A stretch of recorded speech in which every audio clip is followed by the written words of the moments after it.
up here in the Vulture's Nest on the 3rd floor. Up in Wells, you can see them walking to the beach out there from the path that goes right from this deck down below.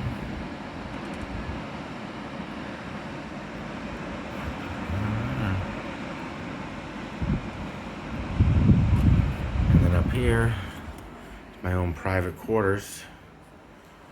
I don't think Heather knows that yet, but it seems unoccupied up here. Quite fitting for everything I need.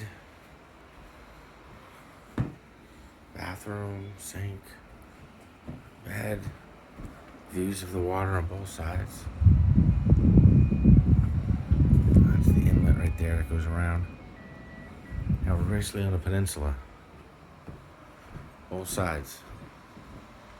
Ocean views. Can't beat it. Can't beat it.